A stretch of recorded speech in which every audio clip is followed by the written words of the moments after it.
Alright, finally finished part 2 of JoJo's Bizarre Adventure. So this is a direct sequel to part 1. It takes place 50 years later and stars Jonathan Joestar's grandson, Joseph Joestar. Now the plot really kicks off when a character from part 1, Straits, comes back and actually is a villain this time around.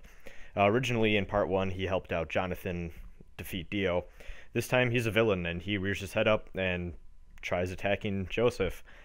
After he deals with him, he reveals that stuff went down in Mexico, and these four creatures, these humanoid creatures called the Pillar Men, which are even more powerful than vampires, are awakening. They were in hibernation for about 12,000 years, and they're finally awakening, and they're going to take over humanity with their power.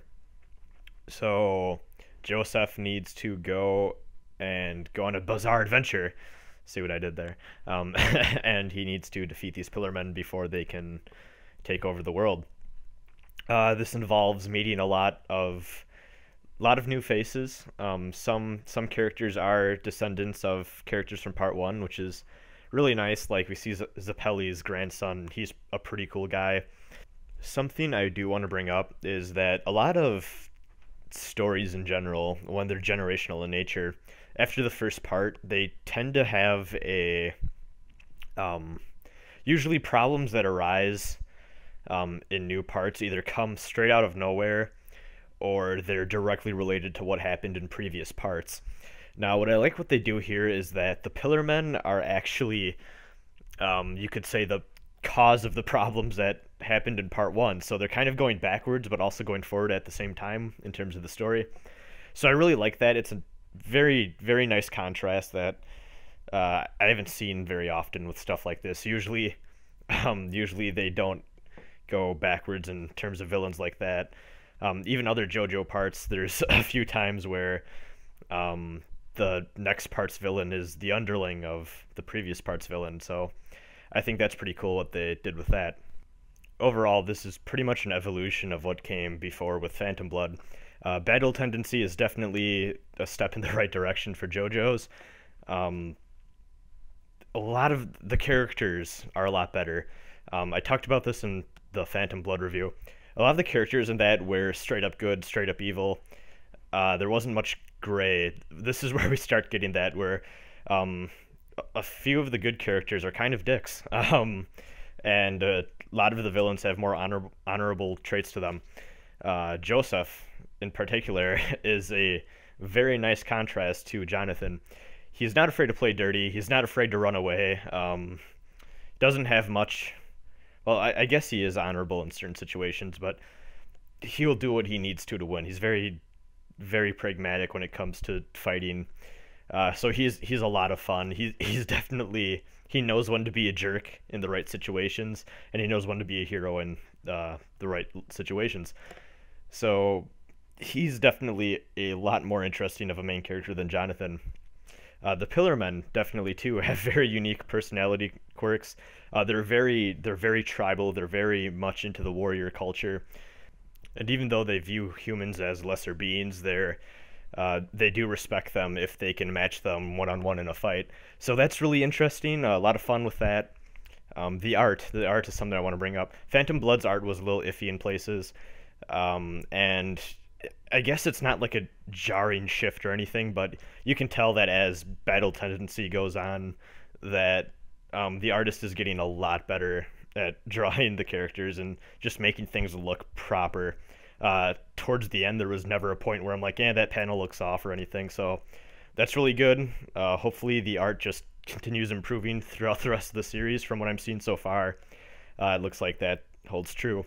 So yeah, definitely a improvement in that regard too. There's also a lot more traveling. So part 1 was restricted to England. They go all over the world in this. Like they start out in America, go to Mexico, go to Italy for a little bit, around Europe, stuff like that. It's a lot of fun. Definitely get to see some new places, new characters in each of those places and stuff like that too. And also the time period's pretty interesting. It's set right before World War II, so like late 1930s. And this is kind of odd, but the Nazis show up, and I will say that they are played kind of stereotypically in some aspects, but something I do find interesting is they are shown as very villainous, but there are a few that are shown to side with the heroes of the story, simply to fight a greater evil.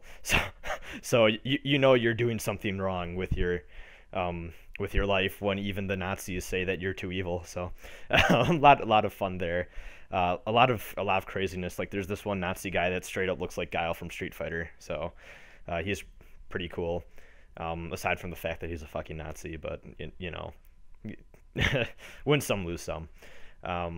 And yeah, this one feels a lot more adventurous in nature. This feels a little more stereotypically um, shonen, I guess. But that's not a bad thing because they do it well, and there's definitely like parts where they're not strong enough, so they need to go train, and they have to do kung fu bullshit to get stronger and all that fun stuff. But that's done really well. There's some unique stuff they do with that.